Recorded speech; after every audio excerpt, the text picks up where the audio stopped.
hell, bro. Man, what do you think, fam? Sick, bro, man. Yeah. Alright, cool, bro. Hash, you wanna go for intro, yeah? Nah, bro, listen. We're here, bro. You know what I mean? We're here, you know what I mean? Like, this is I Can't Lie, you know what I mean? And we've got a top guest right here, bro. This is the OG in the game, you know what I mean? This guy's done too much, you know what I mean? This guy right here. Hey, listen, man, for those people that know, they know, man. Do you know what I mean? Like, your work speaks for itself, man. You get me? Hey, bro, we haven't even said this brother's name yet, bro. Bro, I don't even think you need to even say Is the it name, one of them ones? You know, one of them ones, bro. You ain't even got, if you, like, you will know, fam. Is it? Yeah, but yeah, man, we got Armzy here, episode 4, I Can't Lie. By any means, bro, remember that. Where's Mo at? Mo, hey, listen, Mo, let me say something to you, yeah, bro, yeah? Holiday boy. 3 episodes in, you decide to take annual leave, bro. I'm telling you, bro. Stinker. One of these episodes, I'm making you come in here with Can I flare take his jeans, place in fam. that? Flare jeans, yeah. Bro, we don't even need you no more, bro. We don't even. We need got you, arms, fam. bro. We got arms. Yeah, Yeah, man. Armzy. Yeah, Love, bro, man. man. Nah, it is, bro. It's good to have you here, man. It's Thank good you, to, bro. yeah, man. Like we've got a number of guests that we want to get in on these episodes. Yeah. And for me, the first guest that we have on our list was you, bro. Like I said, it has to be you, bro. Thank you, bro. Yeah, man. It's a pleasure to have you here, bro, man. Thank you It's a so pleasure much, to have bro. you here, Thank you man. so much, man. Get me? But for those people that don't know, get me, which you should know, we're joined today by Armzy. Anything to do with photography, wait, let me take it back. Anything to do with videography, let me take it back. If we're talking about a camera, yeah, if we're talking about the entertainment industry, this is the man right here. Like, Marketing, you need to brands, know, bro. do you know what I mean? So yeah, like with this episode, bro, we really just want to understand and dive into your life, into your experience, and yeah, like Hash, where should we even start off, bro? Bro, obviously we got so much to talk about. We got to talk about the industry, like media, you know what I'm saying? Like how media's consumed and all those kind of things, you know what I'm saying? Like gatekeepers, all those kind of things, you know what I mean? But first of all, let's just start with, bro, how did you start all this, man? How did it all start, bro? Bro, I kind of started off with, first of all, like I grew up with Subz, like we went to the same school and stuff. And I just always had, like, we grew up in rough areas, and I always felt like there was more to the ends than it was, but I just didn't know what it was. And then, like, I was always around musicians and artists and painters and all of these things. And, like, obviously because I'm Somali, like, thinking of those things, it's like, nah, like, you're not meant to, like, dibble dabble with that. Obviously you're either meant to be a doctor, like, some of my family are in military, all of these things. So it's just like, that dibble dabble and that in it. So it was just like, nah, like there has to be something more in it. And I didn't excel in school. Like I only left school with like 2 GCSEs, and it was in like music and drama. And then like, and even though they were low level, like I'd failed all my GCSEs. So it was just like raw, like. And then Hoy was telling me like, all right, cool, like make sure you like redo your thing, and redid my GCSEs and stuff. And then it was only when I left the ends after school and I went to, when I left school, and I went to Eden College. Yeah. That's when I started to know about like proper, like other ethnicities, like the way people would mix. Cause like the school we went to was like predominantly Asian, like Gujarati. So it was just like cool, like that we had our pockets of like black people, Somali people, like East Asian, white. And then, like, yeah, when I got to like Eden College, Hammersmith College, that's when I started to know like different ends were mixing. Like I'm messing with like East people from South and all that. So I'm soaking up their cultures through them, and then they're inviting me down to their blocks and their areas and stuff. And then when I'm coming back to ends, it's just like, bro, like just the ends, fam. Like man's either knowing someone's getting shot every day or getting stabbed every day or getting robbed every day and all that. So I didn't want to be a part of them circles, even though I was like kind of not in it, but like it was like I was on the sideline of it. You get it? So like I always had a different perspective of the ends and London in general and UK.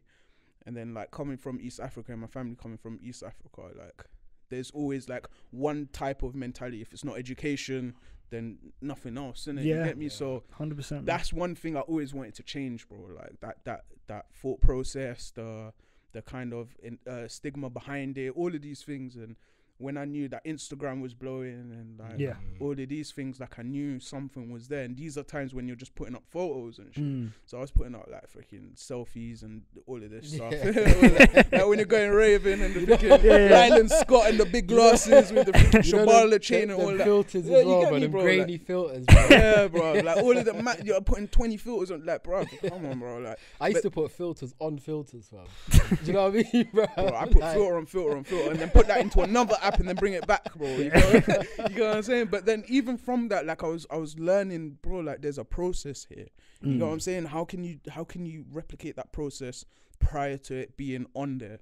You get me? And then obviously like I was going through like hard times in like 2011 to like 2013 and I was like quite homeless on and off. You get me? And then like these times I was still like with musicians, growing up with artists and stuff.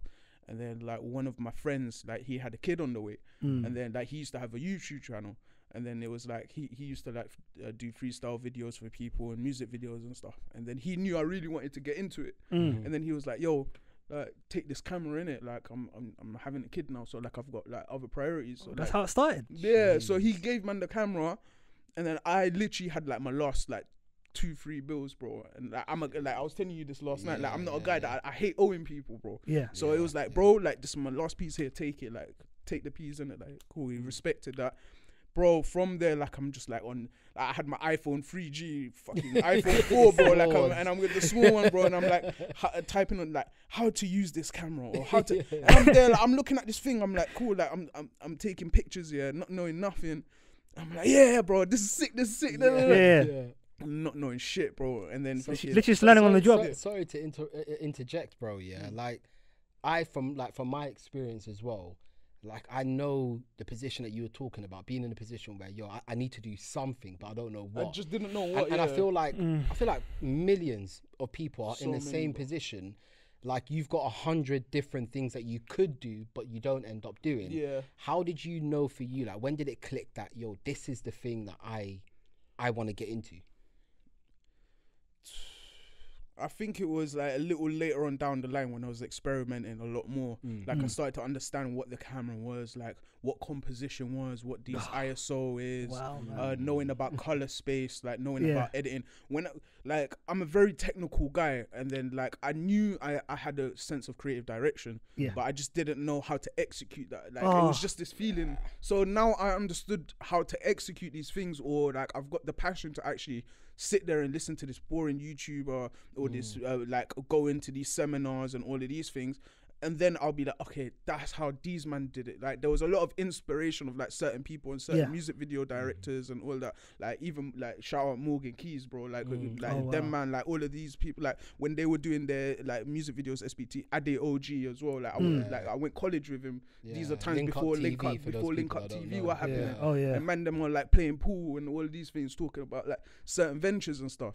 But like it's looking at it in hindsight now, like seeing that span and seeing man them grow, it's mad, bro. So it was always a thing. I always like loved technical stuff.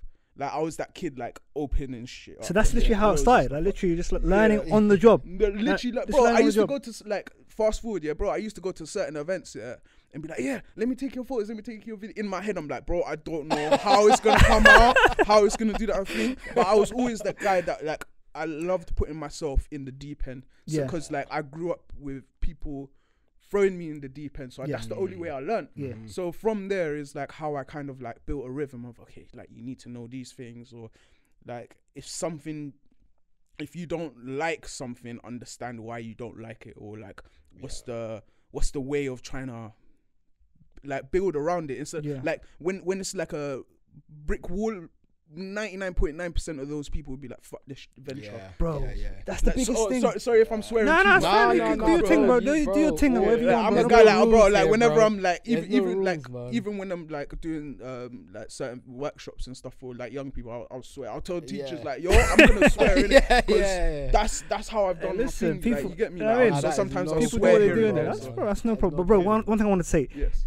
It's so difficult in this life when you have something in your mind of how you want it to go, especially in the creative arts as well. Like, there's a way I want this to look, there's a way I want this composition to look, way I want this framing to look, stuff like that, But I have no idea how to do it. But I know exactly what I want in my mind, you know what I'm saying?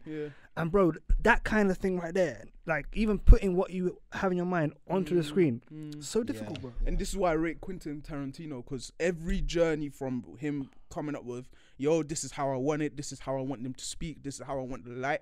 It was about the how do I put it? Like the strength in direction. Bro, like, it's so mad you say that. That's exactly the guy I was thinking about. 'Cause I was listening to one of his interviews a while back, and that's exactly what he said. Because like the thing that he was scared about directing was the fact that he didn't know how to get his material onto screen. But the good thing was that he knew his material so well that he wasn't afraid about kind of like articulating that. Yeah. But like he just didn't know how to get it onto the screen. And it's exactly. And now think of that like mechanism now. Now you break that down to, okay, I don't know this skill. Yeah. Who do I know that has that skill, or who can I connect with? This is where networking comes into play. Yeah. And then this is where like you can sit down and like look at people's previous work or stuff that inspires you. So you've got a baseline or like a visual communication thing. Because like if I want to make a music video and he's the filmmaker, how am I going to get that idea to him? Like this is where references come in. So speaking of networking, obviously with you, like I know that you're very much in the scene and you've taken that time not only to perfect your craft but build those relationships. How important is networking in the industry? It is, I think it's aside from all the technical stuff, that is like the main thing, like especially in the time we're in now. It's like if you don't know this person, this thing won't happen, or if you don't know this team, then it won't propel to the views or the kind of engagement you want. And it's a very big part of this industry. It's not like law where you can get like a specific lawyer or like all right, cool, I need someone that like does this thing. Like you need to know someone, you get what I'm saying? It's not like a doctor where you can go to like a different hospital but still get the same treatment. You get what I'm saying? Like in this thing, it's like, okay, if I don't know this marketing team or I don't know this production team, it's not going to execute the way I need it to. So you have to go to these events, you have to like put yourself out there and network with people, bro. There was a time where I forced myself for like 6 months every weekend that I would hit 3 to 5 events every weekend. Like, and I was that type of person where it was like, bro, like I don't really like to go out by myself, especially if I don't know people. Same, bro. But I have, like I said, man, I had to throw myself in the deep end. You get me? Like it's just if I like if you, a lot of people know that I'll say this. It was like if I don't do it, it's not gonna get done. You know what I'm saying? Like I've got love for you. I've got love for you. You get what I'm saying? So it's like cool. Like I can't. Sometimes even though I've got love for you, I can't rely on you. You know what I'm saying? Like because I know that okay, like.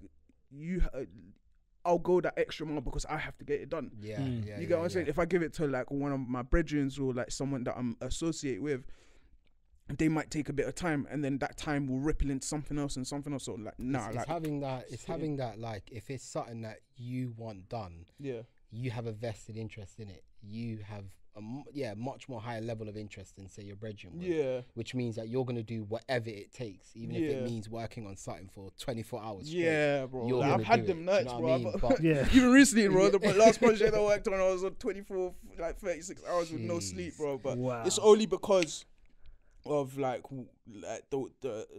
the I'd rather cut that time and instead of passing it to someone and dealing with it. But if it's the right person and we got the right trust and they've got the quality of work, I'll outsource it, all of these things. So it was like networking is very, very important, bro. 100 in this creative field, especially in UK, London especially, bro. Like and the UK, that's very important. Like if I didn't go up and down the country, bro, I wouldn't have plugged up with people in Manny, plugged up with people in Scotland, like all of these things, fam. Like this shit goes up and down the country, bro. Is like, it? The culture goes up and down the country, fam. Like literally, bro. Like it's London is the center of it, but it's up and down the country, bro. You can go to Scotland. Swear shout out to all my Scots, I know, bro. obviously, there's culture out there in Manning and Birmingham, of course, in Birmingham as well. But I didn't know about Scotland, though. To be fair, Scotland, fam, they absorb so much of the culture, and they've got their own thing. But especially because like you've got like Scotland, then you've got like Edinburgh, you've got Glasgow, Aberdeen, and that. So obviously, because everywhere is so kind of far apart, they've created their ecosystems, and those ecosystems plug up. So like shout out to like Casey, like Wavy as well, bro. Yeah, Wavy, bro. Man. Like he's the guy that plugged me up there, bro. Oh, is it? Yeah, I he's say one of with the guys him, you need to bring down. Yeah, no, 100, definitely need to bring you down, bro. But even with him, like I've just seen like on his, like I'm a big fan of what he does, man. Like any brother that's out there doing what they're doing. Oh, 100%. I may not vocalize it, but yo, I respect what you're doing out there. Bro. And even I remember watching what's that show on BBC Three, man? Rap Game. Yeah. You know who I'm about to touch up on, Yeah. And then there was a rapper up from Scotland, I think it is. Oh, Ransom. Ransom. Yeah. And I just thought, this guy is cold, bro. I thought he's so cold. And the next minute I know, I see Wavy with him as well. Yeah. And I'm saying, the power of networking. And I'm seeing how obviously you're plugged in there as well with that. And I see how important networking is. So but powerful. in terms of like going back to obviously your sort of starting out, your early experiences in terms of like, what are the first few projects that you worked on? Bro, the struggle more than anything out? else, man. Yeah. Obviously now we know. I'll tell you one thing, but I won't say the name of like the group in it. Yeah, of course. Like basically, I was at Carnival. I think it was like 2015, 16 or something. Like this group were blowing at the time, innit? And then like I happened to come across them at Carnival, and I was like, I knew about the camera thing. Like I'm starting to learn how to do footage, documentaries, and all that. And then I've seen this group here, and I'm like I want to go to them, but I can't. Innit? Like now I'm just like I'm starting to stop myself in it. And then one of my brothers was like, nah, go to them, bro. Like what's wrong? If he didn't give man that nudge, it wouldn't have produced this domino effect, innit? Because it's a bad scenario, so like I went up to them, see one of the artists, I'm chatting to him, like, yo, like trying to make a documentary like of Carnival, like a short film thing. Can I get a cameo of you, man? You get me? And then obviously my man's manager's there, he's telling man, yo, like this brother here wants to like get some shots of cameo and stuff, innit? Man looked at man up and down, and then just stuck his middle finger in my face. Fucking hell. Wow. Walalo. That is so bruv, the way not even my heart, bro. You know and then the rush you get through you. Bro, that went through, man, but bro, alhamdulillah, bro, I don't know what it was. Like I don't know if it was my own conscious, like I don't know what it was, but something at the back of my head was like, Ahmed, like Armzy, like just calm down, like don't take it too literal, don't take it too personal. You know what I'm saying? Like just don't lash out right now, bro. This time I'm there, like bro, I've got my guys here, like if I kick off, these men are running, like but to me it was just like, bro, like keep it calm, keep it collective. Like couple of the entourage are laughing, like the artist I spoke to is just looking at his manager and looking at me like he's just like, feels whoa, bad, bruv. You know what I'm saying? Like man's just looking at you like, whoa, like what the hell? And then like I'm just there, and then as it's died down, I'm like, there's no need for you to do that. Like the same way 100%. you man have come out the ends, like I'm trying to do it. Like this is what I love. Like, and I mean, like, exactly, bro. You get me? Like, thank you for your time. The way my man's face dropped, and as I'm walking away, he's like, nah, brother, sorry, man, I'm waved. Like send man an email, we'll pattern a proper day. I'm like, bro, don't even. That's what you gotta it. do, audience, man. You gotta kill him with kindness, man. Listen gotta to kill this, him with bro. kindness, like, man. Exactly. But at that time, I wasn't thinking kindness. I was just like, yo, just don't get into a scrap right now. Just don't get into a scrap right now. Don't. You get what I'm saying, bro? Like man's in the middle of Carney. Don't get into a scrap right now. Feds are everywhere.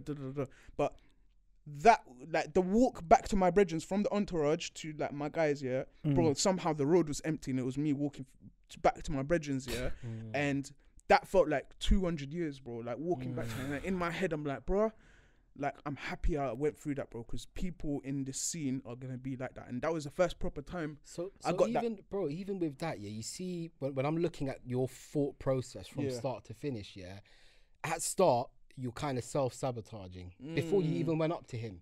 You're thinking, nah, I don't really want to this, that.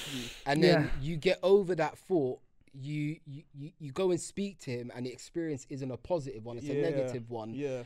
I think for a lot of people, and maybe even for me myself, that would walk away, and that would be me sort of confirming that how I felt before was justified. And it will kind of make me then sort of, anytime I have back that into barrier, a show, close off. What made you? What about that experience, or how did you sort of get out of that and say, I'm not going to go back into my show? Even the next time I come across someone, I'm still going to go and approach them. Like what?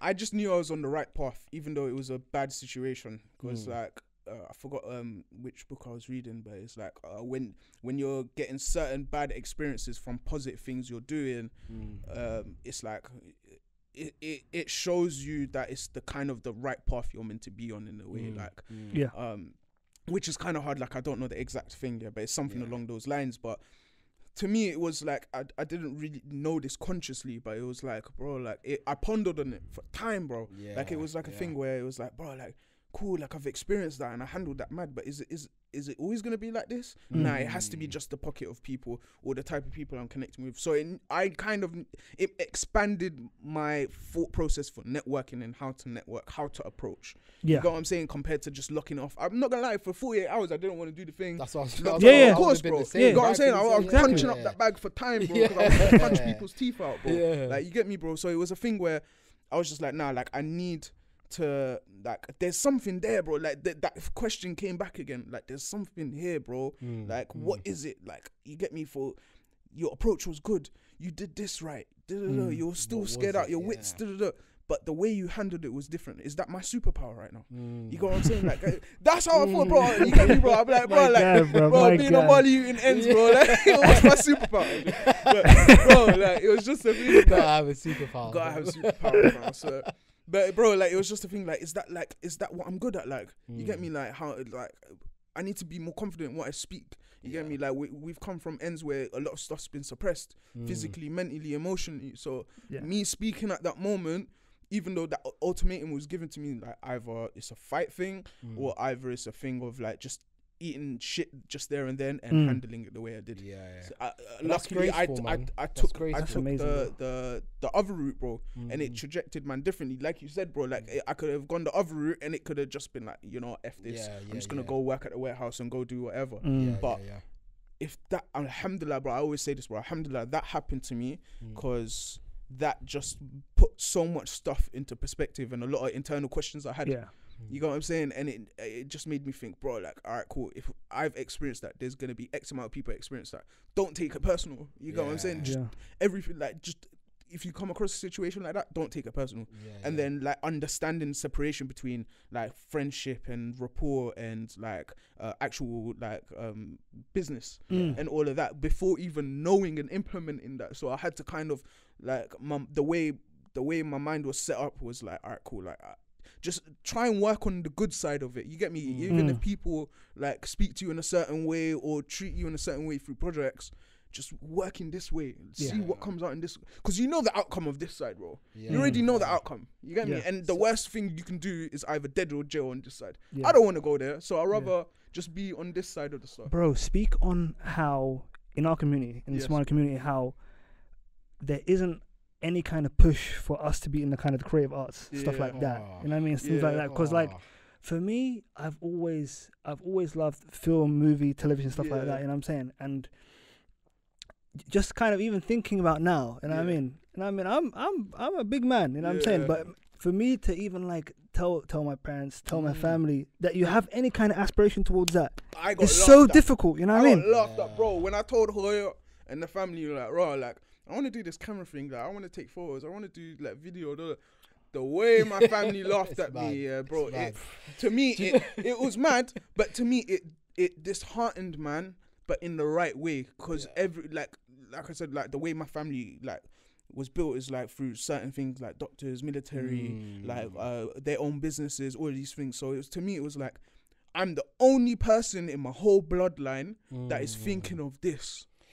Bro, do you know why I'm laughing? I was laughed at that. It's not even laughing to mock. No, I get it. But I went through the same thing, bro. Because for me, like, I remember my mum saying to me, I think it was around the time of A levels, saying, "What do you want to do?" I said, I picked media as a subject. And then university came. Oh, what do you want to do? I want to do film and TV. The way my mum looked at me, she probably thought, "Yo, all right, this son is." I came to this country for my child to do film. That's what I'm saying. Like, let me just move on and let me focus on the other kids, innit? Because my man's a goner. But that's Armzy, you made a great point there, bro. Like our parents, they came here, you know what I mean, made big sacrifices in their lives to give us a better life, you know what I mean, and themselves a better life. They don't expect us, you know what I mean, to like to go into these kind of creative things. They want us to be either like doctors, you know what I mean. I'm a civil engineer, you know what I'm saying, like going to engineering or going into like a business, you know what I mean, all these kind of things, you know what I mean. But like there has to be like we as the next generation, we have to be able to be like more open and to like to be able to tell, like, because you know what I mean, you can, as long, you know what I mean, as long as it's like it's something good and there'll be a benefit to you and society, get it done, bro, you know what I mean. Something to make you happy more than anything else, you know what I'm saying. That's so true. And this is what I was talking to you like yesterday about, bro, like the because I think, especially first of all, from what you've said, it's not only our community that experiences that, it's all the communities outside of England that like, bro, even Albanian families, Indian families, all of these that come, and it's the same blueprint. Because they've been exposed to much more, which I'm going to speak about now, information and access to resource. It expands where the like your heritage can expand into. So like for us, it was like much more of the doctorates, the civil engineers, but then when we've been exposed to more information and vastness of like access for things, then it's like, bro, like, okay, like Somalis can go into this. Bro, when I first saw the first Somali do it as a Channel 4 news anchor, I forgot his name. Raggy Omar, bro. The OG. One day, bro, if you not get him on here, bro. I've just got anxiety. My anxiety's kicked off now, bro. Like, alhamdulillah, bro. When I saw him on there, bro, that confirmed, like, from a younger thing, like, I've always had questions from when I was young. This is even before the filmmaking. So when I saw that, bro, I knew there was a get out card from what we were taught and what our country didn't have. You got what I'm saying? Sometimes like the way for us to help our country right now is to do the best we can here so we can bring it back. Bring it back what home, I'm saying? When it's the other way around, like even in the ends, bro, like you can't fix the ends whilst being in the ends. Don't you think it's a bit? Don't you think it's a bit sad? Like take Raggy Omar as a person. Take Chunks as another individual. Perfect example. Even you yourself, like, isn't it mad how running up to sort of establishing yourself, like our community they don't back you. If you can imagine, like Raggy Omar, when he first started in the news, people were probably laughing like, what are you going to think? But once he became established, he became celebrated. So isn't it sad that we don't get the support until we prove people wrong? Exactly, because you know like just to get back to your point, especially specifically about Chunks, like, bro, that guy now, he's fully established. Like you do not hear a single bad word. And of course you won't. That guy has reached the top of the mountain. Of him, bro. Like my mom's on TikTok. Shout out, Mumsy.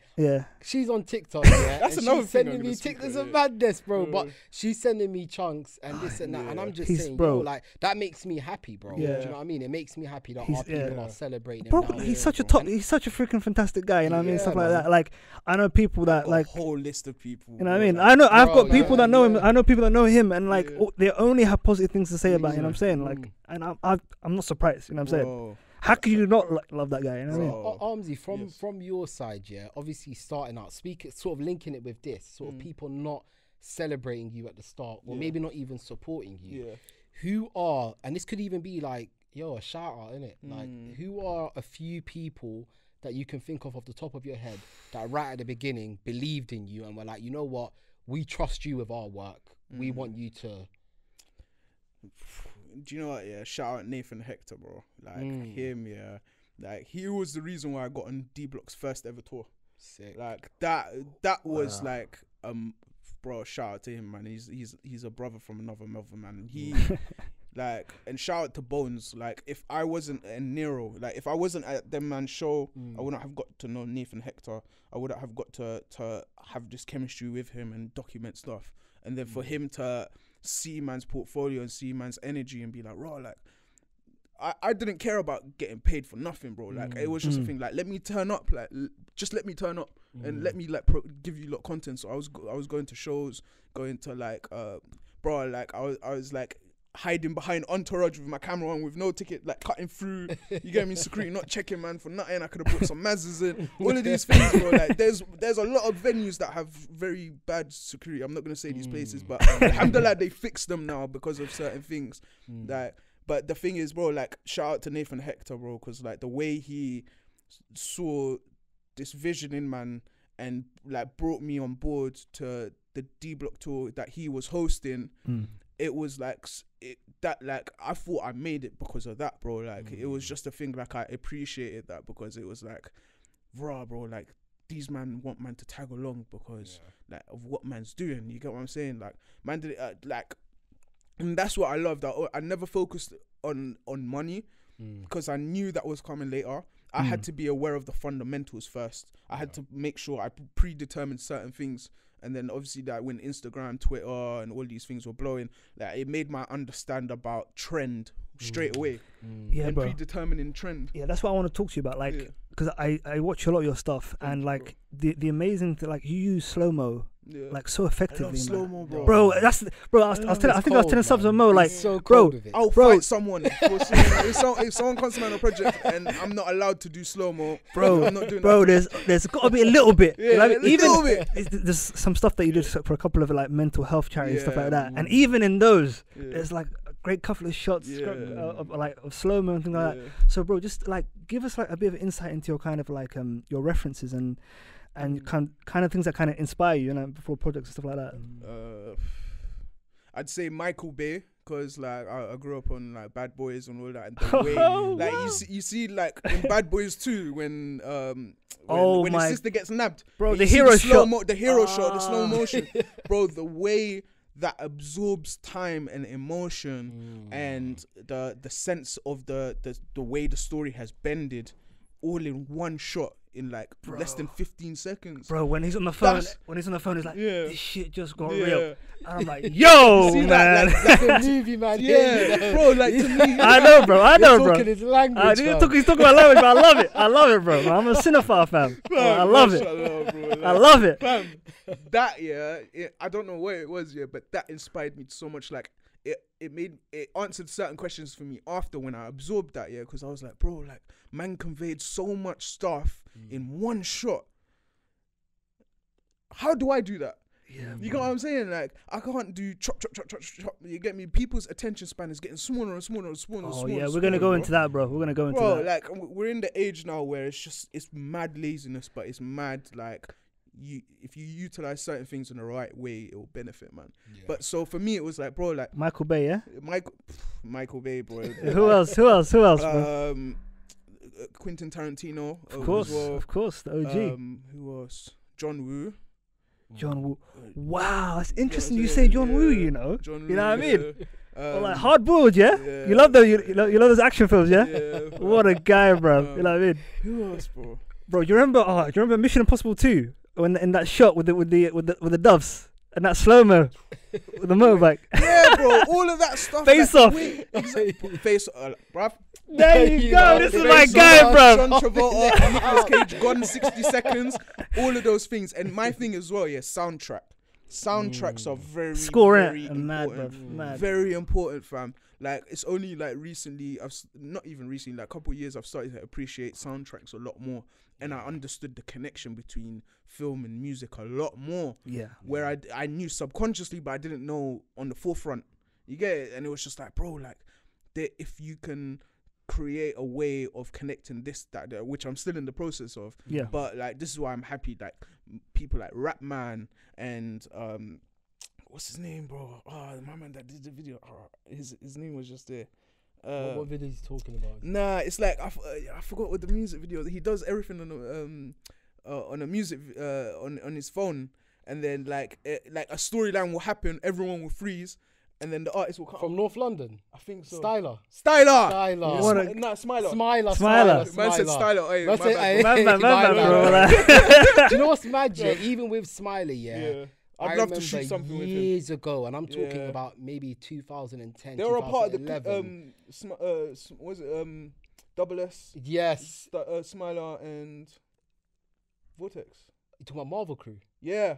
Marvel Crew, Marvel Mandem or Marvel Crew, one of the two. Yeah, that was them three, innit? No, but I'm talking about a different Smiler though, from North London. There's a different Smiler from North London whereby the way he shoots things is he'll be rapping. That's exactly what his I'm verse, talking about. And in the background, something's happening. Yeah, something mad.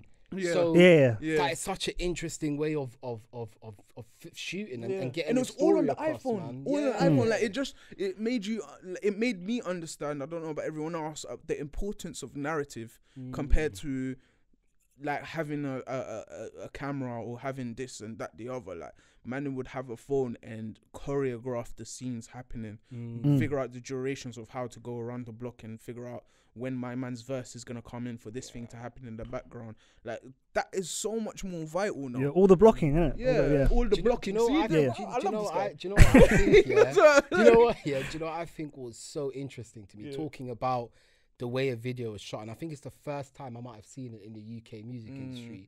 But you got the Nines video, Can't Blame Me. Yeah. And you see the way it's shot with him just going about his day, but the way the camera just transitions and follows him. And there's even a scene where he's walking down the street and you got a youth getting chased or something. He jumps over the wall. And it's just so interesting, man. And I think to me what's mad is years ago when we're younger, we always used to look at the US. And they are the standard, and we need to follow what they're doing. Of course. And now it's like we've got our own sound, we've got our own way of filming and shooting things. We've got our own industry, and we're not looking for validation. Yeah, we don't need them to set pace no more. We're setting the standards. Yeah. Do you know what I mean?